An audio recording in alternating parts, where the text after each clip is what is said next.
bienvenue très chers téléspectateurs. Merci de nous rejoindre dans Lumière des connaissances.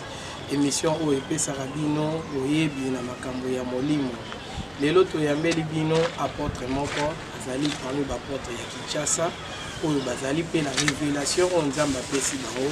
Na kolinga ye moko me présenter devant bino. Bonjour apôtre. Bonjour. Vous pouvez se présenter devant les téléspectateurs na biso baeba. Oui, Kombolanga Ange, apôtre Chiza Chite. Apôtre Chiza Chite, au l'église de Kinshasa. Nazali visionnaire, il y a ministère le Grand Trône Blanc. Alors, très chers téléspectateurs, tout solana apôtre, si j'ai belé aux autres dérangé biso na kati ya mboka oyo, notamment pluralité à l'église, l'église est sous la unité. L'église est comme une division, comme une querelle. Et on te remet un peu sur la moi moqué na apôtre masolo na apôtre. Et le roni mais ça là vraiment que l'église est comme lokola ba mayebo, l'église est comme lokola ba querelle est côté na kati. Qu'est-ce qui ne va pas entre vous? Bon, ce qu'il faut comprendre tout d'abord, Isaac. Église aux Zoloba. Parce que dans la révélation aujourd'hui, on n'a pas l'église. Ah bon? Église est athée. Église est athée. Église est athée. Parce que moi, Dieu m'a parlé depuis plusieurs années que l'église est morte. Il n'y a pas l'église. Comment ça? Tout le monde a toujours les cas, on a le pango, tout le monde. Mais quand vous lisez le livre de Genèse, Bible lobagi mokolo oyo Adam kolia mbuma kokufa. Adam alia kambuma. Mais après a continué à vivre 700 ans encore. Mais azaki déjà mota kokufa déjà. Donc aujourd'hui église eza kokufa, église ezate. Ba oyo nyonso bazoloba qui est commis dans l'enlèvement, comme dans l'enlèvement, basé sur la révélation. Tokoki kokota na monde, tokoki kozala enlevé te, ce qui est passé dans la résurrection. D'abord, l'église est à kokufa, il faut l'église est à la ressusciter après la résurrection dans l'enlèvement ekoya. Ce que ba ko enlever nini pour l'église est à te, pour que dans l'enlèvement l'église est apôtre toi qui est malem. Église yango ekufi na nini na tozo comprendre était terme mais peut-être to éviter zo bon la sens spirituel, la sens physique, la sens nino zo ba que église eza kokufa pour qu'ils alla lever donc mais quand on a un peu expliquer biso apôtre Paul azoloba na ba Corinthe na ba écrit na ye abi un peu de levain seulement ça fait lever toute la pâte. Ce qui farine et koti kaka moke ya levir pat mobimba et kozala ya kofimba même les koti ka moke c'est-à-dire liwa ese koti na église et koti comment ya onde to itoye ba et koti comment pasteur devient politicien, c'est la mort dans l'église. OK. L'église devient alliée de l'État. L'église accompagne maintenant la politique. C'est la mort. Donc ça veut dire qu'un pasteur ne peut pas être politicien et puis les églises ne peuvent pas être liées à makambo ya politique ya mboka. Mais l'église a une vision mususu, politique peut avoir une vision mususu. Les deux visions ne se rencontrent pas.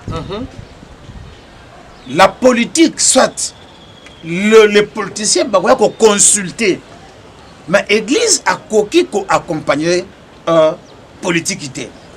Donc c'est que papa na biso ba grand frère na yo ba frère na yo mususu o bazosa makamona donc baza na libunga baza ya kotenga donc ba bomba bom église.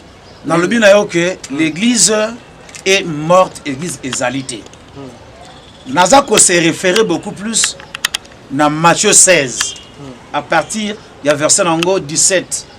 Tant que Yesu azako yebisa Pierre abi Pierre tu es heureux, et sur ce pierre je bâtirai mon église, et sache-le très bien que les portes de la mort ne pourront rien contre elle. C'est-à-dire le Seigneur Jésus-Christ avertissait déjà Pierre qu'à un certain moment, la mort va menacer mon église. Donc c'est l'œuvre du diable. Le diable a amené la mort dans l'église. A péci ma pasteur, esprit à prospérité. Même message à prospérité, c'est un message, il y a séduction. Oh, mais je te dis ça. Comment ça, biso de vivre chaque fois au Kenara, au Pambama, au Salibala, au Kenepoto, au Matéa, biso. Parce que pour aujourd'hui, pour ne pas reconnaître aux gens, il faut un bon. C'est ce que les pasteurs enseignent aujourd'hui. Donc, message à prospérité, c'est un message où il y a outil na diable. Parce qu'on veut être prospère ici sur la terre. En voulant, je vais te dire que pour Moutou Azwambongo, à quoi utiliser toutes les méthodes de Pazwambongo. Mais pour Moutou Andi Mamananzambe, c'est le cas Moutouana à correspondre, à appliquer les règles spirituelles aux Nzamba établissant. Mais pour l'argent, tu peux utiliser toutes les méthodes. Au kosa, au ko escroquer, au kosa pour trouver l'argent. Mais pour que le ciel t'agrée, il faut respecter les principes établis par le Seigneur. Donc l'église est morte. L'église est morte parce que le Seigneur a montré qu'en avant, elle sera pire par la prudence. Ils n'ont pas été prudents. Le diable a eu à cause de la prospérité. À cause de la masolo, il y a politique. Alors, il faut donc tu peux conclure que aîné na biso ba bon église ba même biso na libunga donc révélation ça ba motif ba tiki donc ba tiki nzambe quoi pour na ba intérêt na bango tu peux conclure bon mais na bino ceux qui déjà yo atteindre objectif nos allez kolokasi qui reste alors seront plus rien parce que quand l'objectif est l'argent au so zimbongo. D'ailleurs, toutes les manifestations ou actions besoin salama. Et ça pour Nambongo. Je vais te dire quelque chose. Oui, bien, nous avons un séminaire. Pasteur Alinga Somba Lupango Église. Pasteur Alinga Fouta soit Ndakunaye. Organiser ma bonne délit séminaire à 40 jours. Séminaire à 50 jours. Parce que sous-entend que Batona Bakoya pendant 30 jours na prière wana banda ko seme, banda ko pesa kwa kangisa asala action moko quelconque. Vous comprenez? Au séminaire, ils ont été. Ça là, séminaire n'importe quand, n'importe moment, n'importe où. Le livre de la Bible, aux hommes, un Thessalonicien, aux hommes, Corinthiens, aux hommes, les écrits de Paul là. Il a Éphésiens. Il a écrit ça. Nous sommes à prison. Et ça, les séminaires sont des cours. Avec au commando, à Tindeli, église, de façon que, la armée, la face. Contre mon peuple Morozogoya pour l'ingisa église ba hébreu wana mais aujourd'hui ba séminaire zo salama sans objectif donc pasteur séminaire ezali étape c'est tout un atelier mon femme na séminaire outillé na séminaire avec une bagage abimi séminaire a bimbo a comme le comme sous OK. Donc, tous l'état pour moi, on appelle ça salutation à Maman Dorcas, va depuis les États-Unis. Et puis à mon petit frère Jérémy Kabela depuis les États-Unis aussi. Et à mon ami privé, Héritier Kassongo. Donc, pasteur Olobi, séminaire, Nengezawana, et ça rappelle ce que quotidien au Bima, faut Bima la Makambo. Mais ils ont ça na mboka na biso actuellement donc ils ont un rapport mutalinga liane lipa na ye nde a organiser logo na ye course à la richesse course à positionnement et course à visibilité. Or séminaire ba convoquer kango et ça pour na ko outiller pour na ko armer le peuple de Dieu vis-à-vis à un vent qui peut venir écoute bango bien battu sur la parole de Dieu. Vous comprenez? C'est-à-dire, prêcher est différent d'évangéliser. Enseigner est différent de prêcher. Vous comprenez? Moutabegi bien séminaire pendant 30 jours. À prêcher. séminaire, c'est tout un enseignement. C'est ça période de formation. Donc, il faut vraiment un cahier nabiki. Le pasteur a fait ça, des détails par rapport à comprendre l'oko moko na moko na moko na moko à comprendre. Donc, et puis, comme on a séminaire en gros, culte ça à 2 heures du temps. Au coup, tu as 1h45 yarubina. Une petite quantité seulement. Alors, c'est pas ça le séminaire. Le séminaire, il y a une époque, il y a formation, il y a armée, il y a outiller le peuple de Dieu face à bavard au monde. Ça veut dire que l'église est recouverte pour la Babylone, donc bakoki ko ramener biso na nzela te bakoti na bona politique bon nde bazokende pona kosambela pona mboka par exemple bakei botika tata mokonzi na biso Félix Tshisekedi Tshilombo baketika ye na maboko ya Nzambe basambeli elongo na ba musulman na bakimbangiste donc eza mabe basani mabe ndenge bazosala wana ngotolo banao que okoki kosala toutes les formules pose mbongo ozwango okoko yiba okokosa oko escroquer oko boto l'héritage mbongo kozwa yango mais pour que le ciel agrée favorablement votre prière et votre culte doit être basé fondé sur les principes spirituels réels. Oh bah on va ça là les principes spirituels. Principes spirituels et c'est parce que tant que sangani les confessions religieuses Bosangani toutes les confessions. Confession na confession. Azali on parle de la confession. Ça dit il y a ceux qui ne confessent pas le Seigneur Jésus-Christ comme étant Seigneur. Et ça na ba o le cas ba musulman. Bazo benga ala na ba nzambe. Koto Jésus, koto ba peu vers longo koto ba armée du salut. Donc confession ezali d'une divergence. Ce qui nous a asali. Premièrement, ce qui nous a asali, cette gloire-là serait partagée. Et la Bible nous dit que Dieu ne partage jamais sa gloire. Le Dieu que nous adorons, c'est un Dieu jaloux. Mais bon, le but que nous avons mon côté, au samedi, la vision sur Nzambe, mon Nzambe, mon Dieu. Monité que bakutani ba ngonyos. Mais est-ce que Nzambe ba chrétien ça Jésus? OK. Nzambe ba musulman ça Allah. Ba ekanka kono so ba maikarien ba mende ba bundu ja kongo ba hindouisme kuna ba 33 dieux. Vous comprenez? Le fait il y a Kosangana. Non. Élie et l'eau que c'est que Élie, la mission d'Élie c'était de ramener le cœur de père entre le cœur des enfants vers le père. Et là, nous sommes en Guana. Congo est en crise de leadership. Il n'y a pas un leader. Il n'y a pas un église en leader à Zate. Mais mon frère, et koki ko simba te ata mukolo moko parce que yo leader au sangisi bato basamela na mouchoir de tête. Na bato basamela mouchoir de tête. Au sangisi bato bakota ya culte na pantalon. Au sangisi bato bakota na pantalon te. Au sangisi bato bandimaka ma prédication à moi si. Na bato bandimaka prédication à moi si te. Tu gères quoi? C'est ça, c'est pas le leadership. Ba sangisi bato na ba plateforme wana pour na ba bénéficier quota, il y a pouvoir, il y a politique. Ba sangisi en côté pour la cause de Dieu. Dans Marambo bon ça là ça pour Nzambe te. Non. J'ai entendu d'après les informations, nakata Bidja Mboka, il y a une partie il y a un fonds social. Baba fonds social au catholique a bénéficié des années. Ne réveille pas. À surtout que si ma plateforme a une personnalité juridique, peut pas comme un ndenge protestant liaka, comme un ndenge armée liaka. Dans l'église de réveil petit qui la Nzambe auto comme considérer le roi église de réveil même t'a porté Nzambe na Congo donc on peut ba continuer ba on a banzela mususu toko lo babo. Mais je te dis que Bible fait ce passage, il y a les 10 vierges.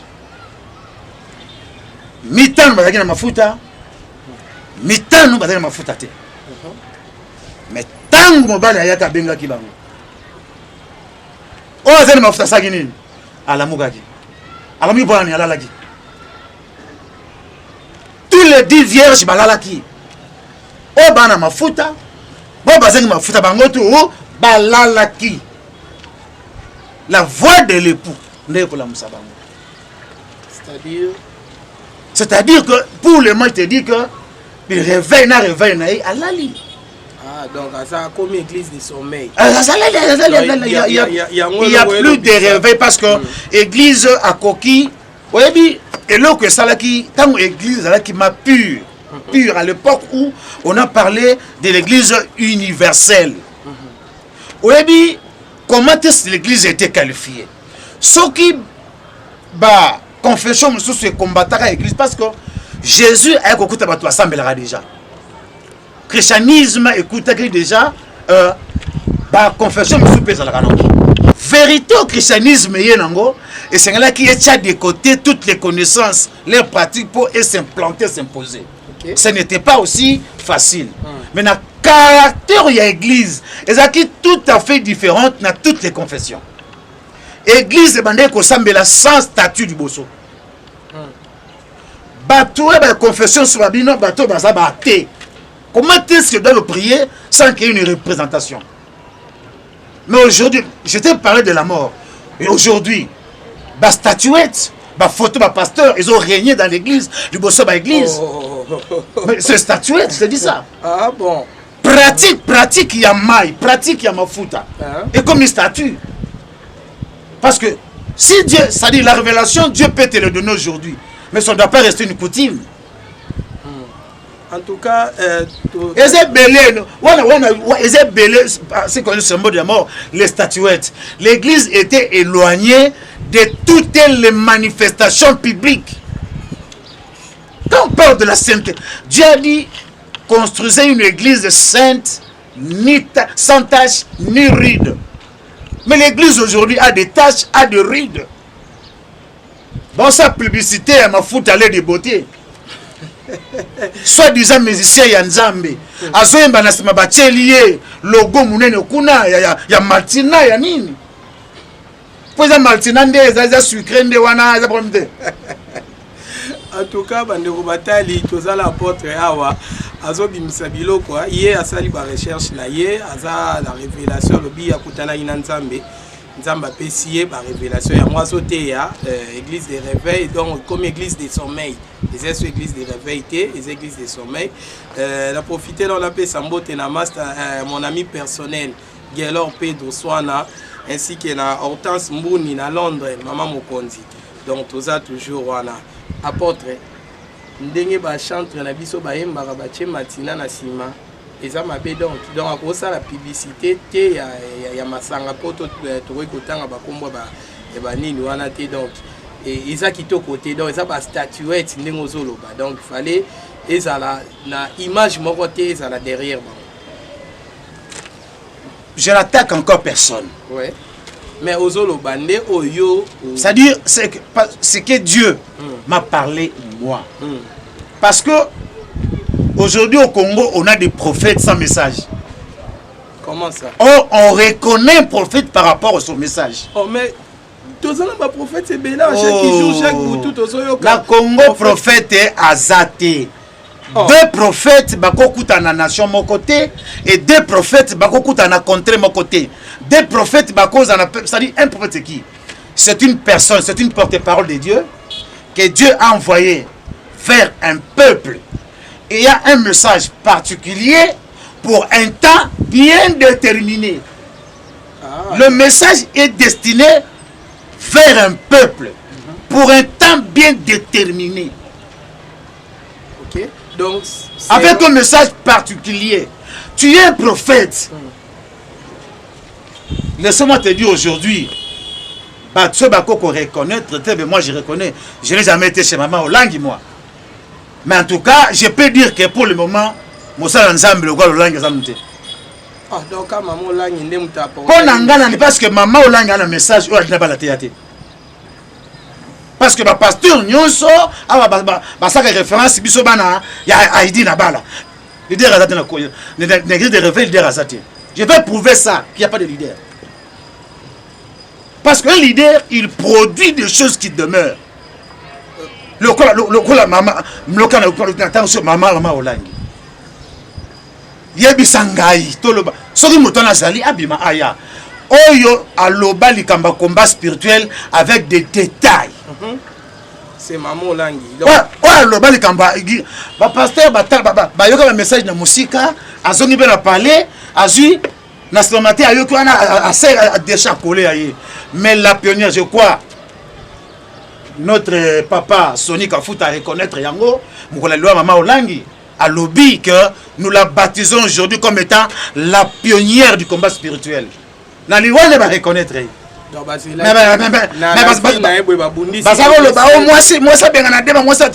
mais ba reconnaître le jour de sa mort. Donc il y a contradiction, c'est que on est à comprendre. C'est comme si le pasteur ça la référence à la Bible était mais na sentiment la baron personne. Mais je te dis sur quoi yo tu es musicien. Non ba musicien awa. Ba musicien bazo tirer idole référence à mango wapi na na Bible. Donc ba yemba biyembe là. Mais est-ce que mutabeta ba concert chante ya nzambe makasi abeta ba concert Bible nani? Ah chante ya nzambe la Bible o sa ba album ebele nani? Est-ce que ba chante ya Bible bazali ko sala ngo pona ko s'enrichir? Biloko David a commis banzembo David, c'est-à-dire il exprime son amour envers Dieu et ba chanson est une édification pour nous. Pour la gloire de Dieu, c'est-à-dire son expérience avec Dieu, ça reste un héritage pour nous. La façon dont il chantait pour Dieu, ça reste un héritage pour nous. À chaque marketing était, à l'occasion producteur était, mais il n'est pas mort pauvre. Ok. Donc ça veut dire que David a couvert pauvreté, Babette a concerté. Lorsqu'on a la grâce de Dieu, si réellement Nzambe atindio, c'est ça aussi. Le problème soit au Congo awayangwana parce que nan to découvrir moto Nzambe atindité na Congo. Ah bongo batunyo so bazalako donc Nzambe atindane bangote. Olobi premièrement qu'il n'y a pas de prophètes. Alors que tout le monde, quand on est dans une émission, on est bandélé, on batali, vous avez l'émission, vous comprendre. Apporte la révélation à Yé, à Zui, et pas à Nzambe. Et en oiseau, bimisa yango a na émission, na vision lumière de connaissances. Et cette émission permettra botoyer ba makamni nezo les kala ba botambe. Donc, pour le biba prophète, bazati. Donc prophète, oh aye na message azati parce que même ngai na kina on a mona des églises, il y a prophète Kingali, prophète Kingali, prophète Kingali. Donc ces gens-là n'ont pas de message. C'est ce que tu dis. Message. Mais là, je ne sais pas. Ils n'ont pas de message. Moi, Dieu m'a donné le message du royaume de Dieu. Le message du royaume de Dieu. Parce que Jésus, après sa résurrection, à Vandaki Nabantoma, il leur a parlé les choses du royaume de Sikawuti. Tels sont les terrestres. Tels sont leurs langages. Les célestes aussi ont leur langage. Yo le prophète Bazali Awa na Congo. Moi je vais te dire, même Branham n'est pas prophète. Oh, c'est un serviteur de Dieu. Natangié Mingi. Oh, oui. Il n'est pas prophète comment? C'est un serviteur de Dieu. Azam Moussala Nzambe, Azala histoire naye, il a marqué l'histoire comme qui celui comme celui du protestantisme ici, Martin King Luther. Ce sont des personnages historiques.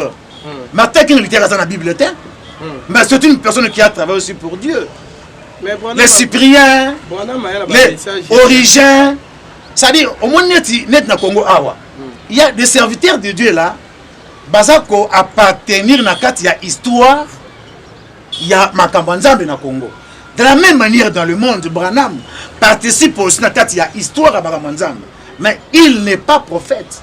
Mais comment il ne peut pas être prophète alors qu'il a prophétisé qu'il y aura Boye, il y aura la fin du temps, la 2000 ans,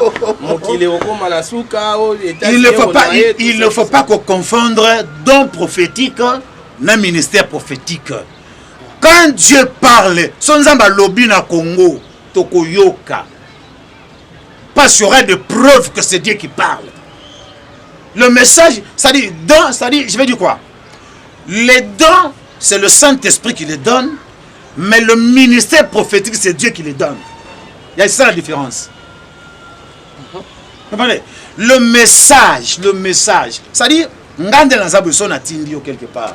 Na kotindo na makambo que ndokoloba kuna. Ça ce qu'on appelle le message. Ah donc voilà. Donc il fallait nzambe atinda mutu ayene eloko mobeke. Pendant ces temps nzambe atindinga to bongo la mité. Qu'est-ce qu'il faut faire? Qu'est-ce qu'il faut écouter?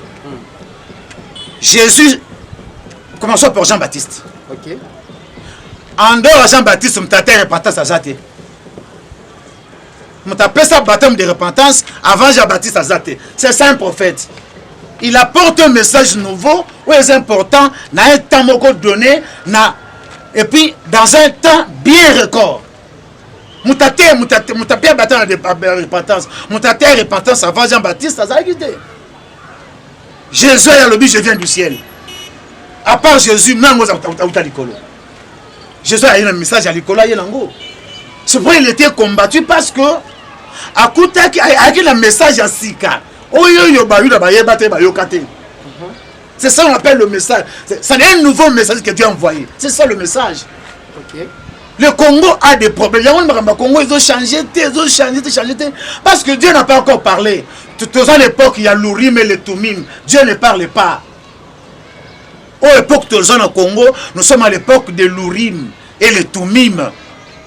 Et ça, pièce de monnaie, l'époque à juge, parce que tant que le roi Basile, avant tout le monde a roi, la Bible trouve une époque il y a juge. L'époque il juge, prophète, il a quitté. Le juge n'a pas de révélation. Pour connaître la volonté de Dieu, on prenait une pièce de monnaie. Qui Nicolo, ce que Nangambo a Dieu a confirmé. Ce que Dieu a confirmé. Il n'y a pas de prophète. Donc, à l'époque, il y a l'Urim et le Tumim. Dieu n'a pas encore. Dieu ne parle pas de peu. C'était en Congo, Dieu ne parle pas. Donc, tous ces gens, tous ces papas là, voilà, les dons du Saint-Esprit, ça n'a rien à voir avec le ministère. Moi, je parle du ministère prophétique. Voilà. Mais le ministère prophétique, ils ont pas don Saint-Esprit, pas du ministère prophétique. Oh, ils ont un message. Nous sommes là, télé, le message. Moi, j'ai dit. Je suis le grand trône blanc. Dieu m'est apparu moi. Il m'a donné le ministère, ce qu'on appelle le grand trône blanc qui est le jugement dernier. Bandeko Balandi, apôtre le Binzamba Bimelaki, Abimelié, Yende Moutou, Azana message, O Nzambe apesi, Batunyoso Bazo Lekoyo, Bakutani Nzambe te. Maman Lisette Moulamba, Lionel Messi, Ozoyoka prophète Makambazo Loba. Alinga pe sa message oyo Nzambe abimelaki yende mutazui révélation. Apôtre, c'est quoi les messages? Alors obiso Nzambe abimeli yo. A quoi biso de Nzambe? Tu dois comprendre que Nzambe leki panangai. Ça dit que pendant que je suis en train de parler, je ne peux pas dire que ces gens-là sont des fausses. Mais l'Esprit de Dieu qui est en moi et qui est dans ce message va convaincre le cœur de gens, va comprendre certains éclairages. Ça, c'est la lumière. Attaquer Batouté. Mais exprimer, écoutez. Non, on doit attaquer Batouté, mais tu es en train de prêcher. Dire la vérité. Voilà, le message que Dieu m'a donné moi. Quand je regarde l'église, des soucis, ça pour que le peuple comprenne. Je n'attaque personne, même ceux qui les Camerounais qui ont été touchés, n'a problème. Mon problème est que le souci est le message. De façon que le peuple de Dieu va éclairer. Vous comprenez? Nous devons être précis. Le Tango, il y a Élie. Élie, c'était à l'époque où il idolâtre, il y a la balle. Mais Élie a yé. Et l'autre, que le corps des enfants est zonga. Et père à père, c'était le culte. Congo n'a pas le culte. Hey! Non, tu sais le culte. Tokoli na mboka oto qui n'a chaque dimanche kilt. Qui ne dimanche église. Comment il y a ce le jour Congo est la culte, c'est le même jour Congo peut changer. Mais qu'est-ce qui manque pour que tout ça la culte? On peut biso ya sotokoli, on a dans la pli de beaucoup des années na mboko na ça qui n'a pas culte. Ndeni yozo e biso ke biso na to sali culte. Dieu n'a pas changé le système. Et c'est là que Eliazala a rebâtir le culte. Elias a dit 12 pierres. Il a pris le bois. A sali du boulou na kati. A kamati ma versé a chez Toumbe Likolo. Yango moni le culte est à moto moko. On a présenté le culte devant Dieu. Le monde est sauvé à cause du culte. Comme on a Yesu Masia. Likolo ya croix et puis Likolo ngomba. Ngomba il faut représenter l'autel de Dieu. Le mabaya il y a ce qui ne mabaya wana. Et Jésus Likolo il y a mabaya il y a tombé. Donc Dieu s'est sacrifié. C'est tout un culte. Golgotha wana moni. C'est tout un culte. Golgotha moni wana. Donc culte et pesaka impact makasi. Culte nzamba yoki. Nzambe ayambaka mabonde linyo sote. Andemaki ya bela boya kayen. Muto azo kamba bondeli, il faut ça moto nzambe aponi andimi sami pour kamba culte wana. Mais kasi bao bazo kamba biso na bakiti nzamba pona bangoti. Papa, atoza mokonzi nabi, atoza mokonzi, atoza papa ya ndaku. Makambo etali culte luka batu oyoyo basengeli kosala yango. Mais batongo bango kaka o kaka bango nde batia. Non bango bakei bakesa la culte bakamati une autorité bapesi ya la prière pour toute la nation. Ah donc selon donc Bible bakei libanda donc bakosa la biloko wana. Papa. Makambo eza minene. Makambo eza minene oza devant batu bazolanda yo loba yango parce que toza ata mingi te tozo kene. Il faut y avoir d'abord origine ya royauté terrestre. Oui mais pourquoi David bobenga que l'homme sans le cœur de Dieu. David l'homme sans le cœur de Dieu. David l'homme sans le cœur de Dieu, ils allaient par rapport à choix, il y a exercice, il y a royauté en Israël. Ce n'est pas par rapport à la sainteté. Ah, ok. Vous comprenez? Donc, David écoute le cœur de Dieu. David, il est le cœur de Dieu. Le cœur, ça signifie le choix de Dieu. En Israël, parce qu'il est le deuxième roi choisi. Vous comprenez? Mais pourquoi est-ce que David a zala kiwana? Nathan peut faire ça. Nathan le prophète. Pourquoi Samuel? Et pourquoi Akab a zala ki? Élie peut faire ça là. Tant que Élie a moni et que Akab a malamouté. Élie a kota qui n'a pas règle politique. Élie a sala qui marche. Donc pour nous comprendre bien donc pas faut pas dire la politique bati kamakambo bazo sala wana pour nous comprendre bien. Soki balinginza moi c'est un message que Dieu m'a donné. Oui, donnez le message. Oyo aza saisi dans message oyo. Et je sais que la puissance de Dieu dans ce message va convaincre son cœur pour éclairer. Et ça l'on dit comment tout le monde papa makambo lobi ozo beza ya solo. Ce que tu ressembles là, wapi. Nous quand cette église moko ya bien. Na lobi na ye na ko ebisa ote ya na église nanga. Mais ce que yo koti na kati ya bonzambe, l'esprit de Dieu t'orientera. L'esprit t'orientera. Dans les lois aux matin no soso mutate o to komi na tanga suka ndeko bo Yesu alingaya enlèvement siko nanuté. Donc ça on a aussi psychoté parce que ça dit même quand tu lis Thessaloniciens la Bible dit ce jour-là les morts en Christ ressusciteront premièrement. Les morts en Christ, l'église est morte. Il faut saigner l'église, ça dit yemoro le maître. Avant matali quoi ça rani. Akufinano 3 jours après à zone bon moi a terre pendant 40 jours et pendant 40 jours et puis il est monté Akufinano. Après la résurrection il y a Jésus mais komata de la même manière biso de l'église est athée. Église est athée parce que l'église est allée associée là-bas église qui est dans la manifestation publique. L'église sont les mises à part. Ce sont ceux qui sont appelés à sortir de. Donc, il faut rester là pour parler de la part de Dieu. Aujourd'hui, il n'y a personne encore qui parle de la part de Dieu. Il parle de la part de l'argent. Il parle de la part, il y a Batou. Il soutient des gens, il y a Kotia Kombo. Il ne parle plus de la part du Seigneur. De la part, il y a la gloire na bango moko. Nga muta miracle. Boye pa na ngai. Nga mabela lycée quoi. Ngai boye.